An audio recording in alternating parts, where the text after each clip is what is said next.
They don't ignore girls because they hate them. They ignore them because they've seen what happens when you care too much. Once you have been burned by emotion, silence becomes your armor, and indifference, your revenge. They don't detach because they lack emotion. They detach because emotion once destroyed them. People who ignore girls often aren't numb. They've simply mastered restraint. They've learned that showing too much interest, too much warmth, too much vulnerability turns them into prey in a world obsessed with control. So they withdraw. They play cold, not because they feel nothing, but because they feel too much. And that's dangerous. You can see it in their eyes, calm, unreadable, almost lifeless. But beneath that stillness lies a mind that's seen chaos. They've been through the game of emotional highs and lows. They've experienced the chase, the rejection, the confusion. Somewhere along the way, they realized that attention is currency and emotion is weakness. So they stopped giving both. The silence they project isn't emptiness, it's discipline, a defense built through pain. At some point, they understood a cruel psychological truth. People value what they can't easily have. The moment you make yourself too available, you lose power. They watched this dynamic play out enough times to internalize it. They became the one who doesn't text back first, the one who doesn't flinch when ignored, the one who doesn't chase, not out of arrogance but self-preservation, because once you understand how quickly affection turns into leverage, you stop playing the game. Every ignored message, every blank stare, every calm silence is an act of control. They've inverted the emotional equation. Where they once felt desperate for validation, they now take satisfaction in withholding it. There's a quiet pleasure in not reacting. It's not that they don't care, it's that caring gives someone else the ability to hurt you. And they've decided never to hand that weapon over again. Psychologically, this mindset grows from repetition. Every rejection reinforces detachment. Every disappointment strengthens the wall. Over time, the wall becomes who they are. They start to believe that distance is strength, that silence is safety. And maybe, in a way, it is. Because when you no longer need someone's attention, they can't control you. You become untouchable. But behind that control lies fatigue, the exhaustion of having cared too deeply once. The emotional system rewires itself, learning that attachment equals pain. So it shuts down unnecessary circuits. The heart stops leaping, the pulse stays steady. You watch the world chase illusions, and you simply observe, detached, composed, cold. It's not hatred, it's self-defense disguised as indifference. They've discovered that in silence there's power. When you speak less, when you react less, people start leaning in. They want to know what you're thinking, what you're hiding, what you feel, but you don't give it away. Because mystery breeds attraction, and control is maintained by the one who reveals least. So you say little, you show less, you let curiosity do the work. That's psychological warfare, subtle, quiet, precise. Underneath, though, they remember the pain, the lessons, the nights spent overthinking. The mind hardens, but the memory remains. That's what gives the detachment its edge. It's not emotionless, it's emotion remembered too well. They know what losing control feels like. They vowed not to repeat it. So now they watch, they listen, and they remain still. Their calm is unsettling because it cannot be manipulated. They've detached from the need to be understood. And that's what makes them powerful. They no longer seek connection to feel whole. They found wholeness in control. In a world addicted to attention, the one who ignores is the one who wins. Silence is power. Detachment is protection. Indifference is evolution. They weren't always like this. The calm you see now was born from chaos. People who ignore girls often carry invisible scars, not physical ones but emotional fractures that never fully healed. They once cared too deeply, trusted too easily, and believed too quickly. And when that faith was betrayed, something inside them quietly broke. The version of them that used to chase, that used to open up, that used to hope, it died quietly one day. What's left now is the aftermath. A quieter, colder version, the kind that doesn't beg to be seen anymore. You can tell they've been through emotional fire. Their indifference isn't arrogance, it's armor. Every ignored glance, every unreturned message, every calm reaction comes from a place of experience. They've learned that the more you show your feelings, the more someone learns how to hurt you. So they stopped showing, they stopped explaining, they stopped needing to be understood. That's how emotional scar tissue forms, layer after layer of disappointment, hardening the heart until even tenderness feels foreign. At some point they realize that rejection doesn't just sting, it rewires you. It changes how you attach, how you speak, how you feel. What used to be instinctive becomes calculated. What used to be open becomes cautious. They begin to expect betrayal before it happens. They sense emotional shifts like a sixth sense. One wrong tone, one delayed response, one half-hearted word, and they shut down instantly. It's not overthinking anymore, it's survival. They've seen how quickly affection turns cold, how easily promises fade, so they prepare for it. Always. This kind of mind doesn't fall in love the same way. It studies people, it watches their patterns, it notices the little inconsistencies, the difference between words and behavior. Trust becomes a luxury they no longer afford. Because to trust is to hand over control, and they've learned what happens when control slips away. The old version of them used to chase reassurance. Now they chase nothing. They'd rather be alone than be a puppet pulled by emotion. There's a strange peace in that. A dark, heavy kind of peace. They no longer expect warmth, so they don't get burned. They no longer seek attention, so they don't feel ignored. They've learned to exist in a kind of emotional neutrality. Not too high, not too low, just stable. Cold, but safe. Detached, but alive. This is what emotional scar tissue does. It doesn't kill your feelings, it just numbs them enough to survive the world.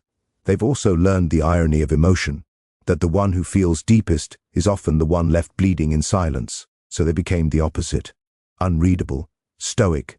They built a persona out of emotional control, a mask so convincing that even they sometimes forget it's there. They laugh when expected, speak when needed, and disappear when they want. Nothing reveals them anymore.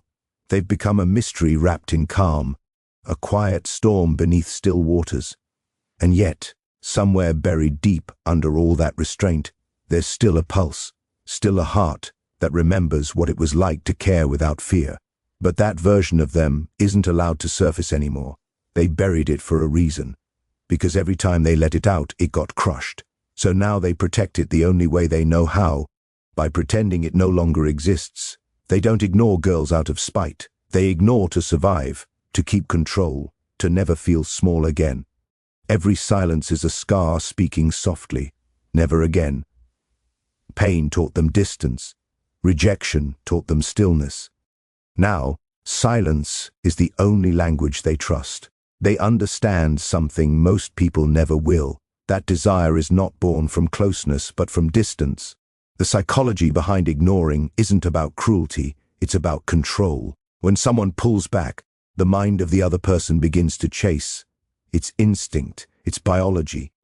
Humans crave what they can't easily have, and people who ignore girls know this truth too well. They've seen how quickly interest fades when attention is freely given, so they flip the script. Instead of being the one waiting for a response, they became the one people wait for. That shift changes everything. They play a different kind of game, quiet, calculated, invisible. Their weapon isn't words, it's absence. Their silence says what their speech never could. The less they give, the more people want. They've learned that mystery feeds obsession and the unknown keeps attention alive. While others overshare, overspeak, and overreach, they simply exist, calm, distant, and unreadable. And that makes them unforgettable, because the human mind can't let go of what it can't understand. There's a deep psychology behind this reversal. When you stop chasing, the power dynamic collapses. You no longer operate from need, you become the prize. The more they pull away, the more the other person starts questioning themselves. Why aren't they responding? Did I do something wrong? Why don't they care? Those thoughts create tension, and tension creates attachment. The one who ignores quietly becomes the center of someone else's mental loop. It's not manipulation, it's awareness. They simply understand the mechanics of attention. They've realized that attraction isn't about constant communication. It's about emotional imbalance. One person wants more, the other gives less. And the gap between them is where obsession grows. That's where power hides, in the space between action and reaction. So they stop reacting. They stay still. They let the silence breathe. Because silence makes people think, and overthinking makes them chase. There's something haunting about their energy, the way they look but don't linger, the way they respond without revealing, the way they walk away without turning back. It leaves a mark, not because they did something loud, but because they did something rare. In a world where everyone wants to be seen, they're the ones who disappear. And the mind can't stand disappearance. It keeps searching for closure that never comes. That's how they win without trying. But deep down, it's not about playing games, it's about protection. They learned the psychology of detachment not from theory, but from pain. They were once on the other side, waiting for a reply, questioning their worth, giving too much of themselves away. Now they've switched roles, not to hurt others, but to stop being hurt themselves.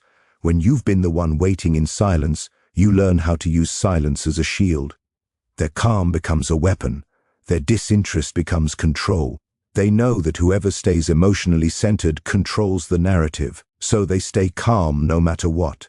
No emotional outburst, no overreaction, just silence. And silence terrifies people because it shows no weakness. It can't be read. It can't be influenced. It just exists, cold, still, untouchable. It's a dark kind of mastery, understanding that by withholding, you create demand. They no longer chase connection because connection comes to them. They no longer fear being forgotten because mystery makes them unforgettable. They've reversed the psychology of pursuit. They don't run after affection anymore. They let it run after them. Because the one who walks away first always owns the game. It was never just about ignoring girls. It was about control. The only thing they could never hold on to when they cared. People who detach like this don't crave affection anymore. They crave stability. Control over their emotions, their reactions, their peace. They've been on the side where love felt like chaos. Unpredictable, messy, humiliating. Now, they'd rather feel nothing than lose themselves again. Indifference becomes their way of staying alive in a world that feeds on emotional exposure. When they ignore, it's not to prove superiority, it's to prove they can't be moved. There's power in not reacting, in holding your expression still while the world tries to provoke you. That's their quiet rebellion. Not shouting, not chasing, just existing on their own terms. The less they reveal, the more control they keep. Because every emotion shown is leverage given. And they've learned to keep their cards close. The moment someone knows how to make you feel, they know how to make you fall. So they build their own fortress, a mental one, walls high, windows small. They let few people in, and even fewer stay, not because they hate connection, but because they know connection without control turns into weakness. They once gave their heart freely, thinking honesty would earn loyalty. It didn't, it earned manipulation. So they learned, they adapted. Now they operate differently, detached, sharp, untouchable. Control gives them calm, calm gives them power. They know emotions make people reckless. They make people talk too much, give too much, hope too much. And every time you hope, you hand someone else the strings to your peace. So they cut the strings. They'd rather be misunderstood than controlled. They'd rather look cold than vulnerable. That's the psychology of self-preservation. It's not cruelty, it's clarity. They see what others don't. Emotions are currency, and the less you spend, the richer you stay. This mindset doesn't come from ego. It comes from exhaustion. You can only lose yourself so many times before you stop giving people the chance to take pieces of you. When someone's been drained enough, they stop pouring. They become their own source of strength, their own comfort, their own validation. And that self-sufficiency looks like indifference to the outside world. But it's not emptiness, it's control reclaimed. They've stopped needing to explain their silence. They've stopped apologizing for their calm. They no longer chase closure because they've learned that closure doesn't come from others. It comes from walking away without emotion. When you stop reacting, you take away everyone's power over you, and that's when you truly become free. They live by a darker truth now.